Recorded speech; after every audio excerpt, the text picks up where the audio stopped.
Salut Mathieu. Salut Félix. On est du côté de la baie aujourd'hui. On va aller faire un petit tour de ta boutique, l'accommodation 21, qui est nouvellement propriétaire de ce que j'ai cru entendre. Oui, exactement. Depuis cet été, j'ai fait de l'acquisition de l'accommodation. Une entreprise familiale qui appartient à ma famille depuis 1932. Fait que toi, tu prends en relève de ça. Oui, exactement. Parfait. Fait que là, aujourd'hui, on avait un petit setup. On voulait voir un peu ta boutique. On va aller pêcher un peu cet après-midi, tu nous as dit? Oui, parfait. On va aller en boutique. On va aller préparer l'équipement. On va te présenter aussi les différents équipements qu'on a en boutique. Par la suite, on va se déplacer du côté du fjord. On va aller vous montrer les petits rudiments de base afin de se préparer. C'est vraiment une pêche spéciale. C'est vraiment unique comme endroit, comme tu peux voir. Fait que, on va te montrer là, vraiment de A à Z comment faire la pêche blanche. Moi, j'ai jamais été, j'ai hâte. Là. Let's go, on y va. Parfait.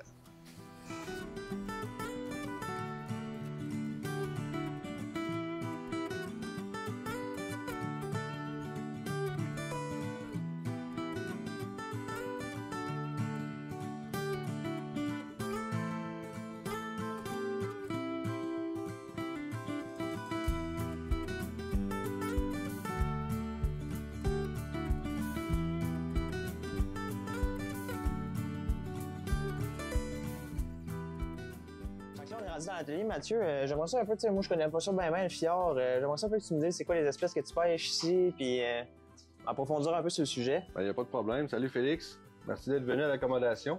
Fait que ici, c'est le fjord. Fait qu'on parle d'eau salée, on parle de profondeur. Le fjord, ça a été creusé par un glacier.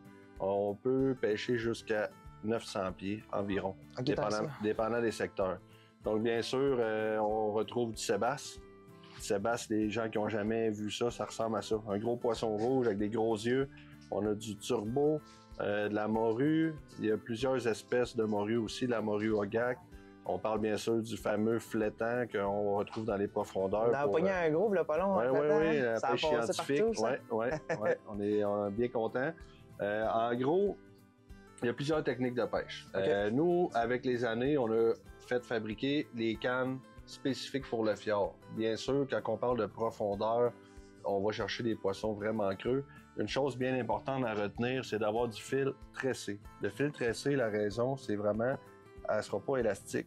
OK. Donc, quand tu as une touche à 500 pieds de creux, quand tu as la touche et que tu vas ferrer, l'action, elle va être directe en bas au poisson.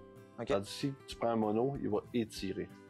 C'est vraiment important, le fil tressé. Choisir la longueur, choisir le nombre de livres pour la grosseur de ton leurre, mais aussi la grosseur de l'espèce que tu vises. OK. Donc, si on parle des cannes, il y a plusieurs cannes, il y a plusieurs actions. Ça, c'est un des modèles populaires, la Saguenay 3. C'est une canne là, un peu pour monsieur, madame, tout le monde qui viennent au sébasse, qui viennent à morue, qui viennent au turbo. Elle va être capable de prendre quand même du 4 onces facilement avec la longueur de fil, aller jusqu'à 300-400 pieds de fil, aucun problème. Ensuite de ça, qu'est-ce qu'on a fait? C'est des cannes avec un petit peu plus un gros corps pour être capable d'avoir encore plus de poids dessus et plus raide. Si je fais ça, c'est sûr qu'elle paraît raide. Mais exemple, tu es dans 600 pieds. On a de la grosse anneau pour être capable d'accueillir un gros moulinet avec une grande capacité de fil. Là, c'est là qu'on va vraiment avoir la souplesse de la canne. C'est là que ça devient important. Là. Puis, excuse-moi, je te coupe. Là, dans le fond, toutes les cannes que tu as ici, c'est toi qui les fais manufacturer ici pour la boutique. Pour la boutique, exactement. Puis oui, on a des cannes d'autres compagnies, mais il y a peu d'endroits dans le monde qui vont pêcher un fjord.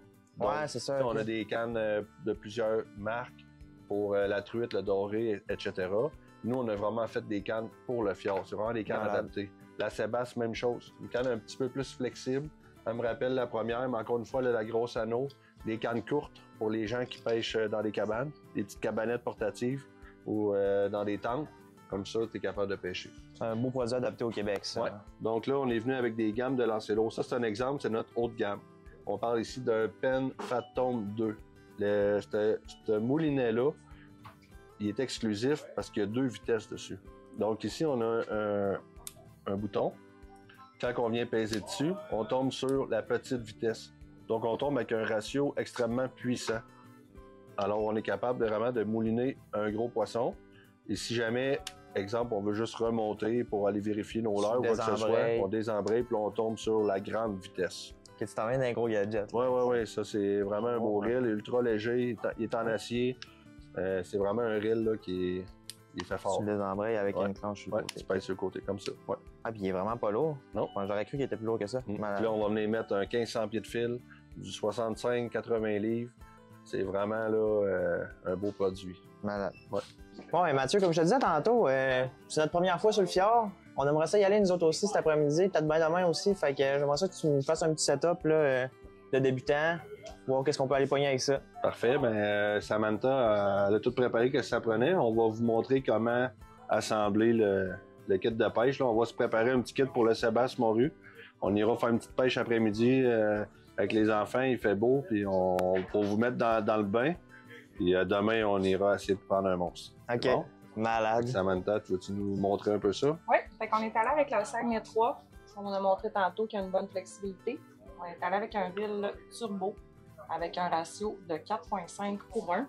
Fait qu'on va assembler la canne puis le moulinet. Donc, ce qu'on a choisi aujourd'hui, c'est du 20 livres avec 300 verges, donc l'équivalent de 900 pieds. Donc, une chose bien importante, c'est vraiment de bien tensionner ton fil.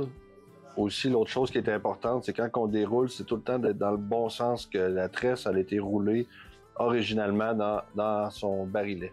OK. Fait que de cette façon-là, on va garder toujours la bonne empreinte.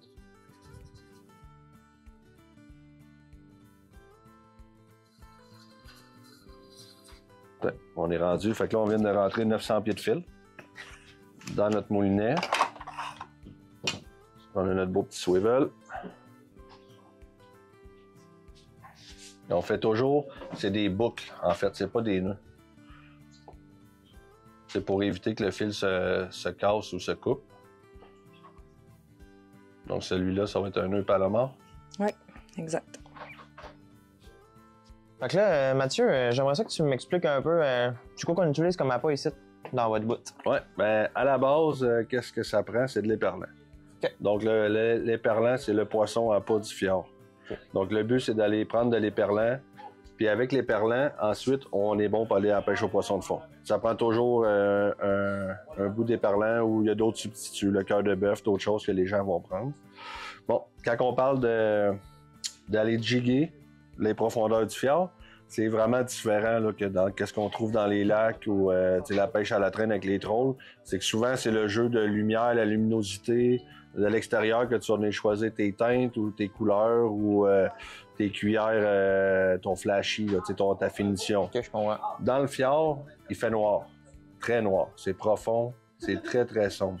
Qu'est-ce qui est important? Une des premières choses, c'est vraiment le glow. Donc ici, on a une lumière UV. C'est important d'avoir des leurres de pêche qui ont toutes du glow dedans. Tu vois, qu'est-ce que ça fait? Ouais. Donc là, c'est sûr que c'est la lumière. Mais dans le fond, mais que tu les envoies, toutes les lignes comme ça, les poissons vont le voir glow vraiment de loin. Donc, ça va attirer le poisson. OK. L'autre chose, c'est les odeurs. Donc, on met de la pâte d'odeur, on met de l'éperlant, vraiment, ou des cœurs de bœuf pour faire comme une traîne d'odeur. Pour qu'ils le sentent. Puis... C'est ça. Fait que c'est vraiment pour attirer le poisson, le glow, les odeurs. Puis la dernière chose, c'est la vibration. Ouais. Ensuite, on a des P-Line. C'est toutes des marques de leurres qu'on vend ici à l'accommodation. Ils sont vraiment spécialisés. C'est vraiment des leurres qu'on a choisis avec les années. C'est sûr qu'il y a toujours des variantes. Il y en a qui aiment mieux le couleur, il y a mieux le sort. Mais ce qu'il y a d'important à retenir dans le fond, c'est que ça soit UV. Là. Tu veux du glow in the dark. Là. T'as pas le choix. Tu veux que ça soit lumineux. C'est vraiment le numéro 1. Souvent, les gens, après une demi-heure, 30 minutes, ils n'ont pas eu de touche, ils vont ressortir le leurre, ils vont l'examiner, être sûr que l'appât est encore dessus. Ils vont remettre du UV. On repasse le UV une petite minute. On remet une petite crème d'odeur, on renvoie dans le fond. Ça. Ouais. Malade. Important, ici, à magasin, on a toutes les gammes de produits. Autant qu'on va avoir les sous-vêtements, les combines, comme on aime appeler. On a des bas, vraiment important, là, des bas en mérino, des lorpennes. On en a plusieurs modèles, plusieurs grandeurs. On a vraiment les cagoules, les tuques, les mitaines. On a des bottes vraiment légères, style bottes d'eau, mais faites pour l'hiver isolé, des moins 100, moins 60. On a aussi une nouveauté, vraiment un kit de Lucky John Norfin. C'est vraiment un kit flottant, imperméable, OK. respirant, chasser l'humidité. C'est vraiment un beau kit, là. C'est les pantalons chauffants avec. Fait qu'on a des petites batteries auxiliaires. Ouais, il y a vraiment beaucoup de batteries. C'est padé pour le vent. Vraiment quelqu'un qui va aller à l'aventure, pêcher dehors sans tente. Une journée complète. Ouais, journée complète. Pas de problème avec là, ça. le vent décide de se lever, tu mets ta capine, tu te mets dos au vent, continue de pêcher. Et vraiment, là, on a différents produits, autant du GKS. Ça dépend vraiment de quel type de pêche, quel type d'aventure que tu veux vivre. Si quelqu'un a une tente isolée, quelqu'un prend sa tente isolée, prend son chauffage, s'en va en motoneige ici en arrière à 200-300 pieds, c'est sûr que tu sais, on parle pas de la même équipement. Non, c'est ça. Ça, c'est vraiment pour de la pêche plus solo, pas le gros gear. Là. Tu veux vraiment être au chaud. Parfait.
Bon, mais la journée se termine. On a travaillé fort. Vraiment belle pêche. Merci à l'accommodation 21. Merci à Mathieu, propriétaire.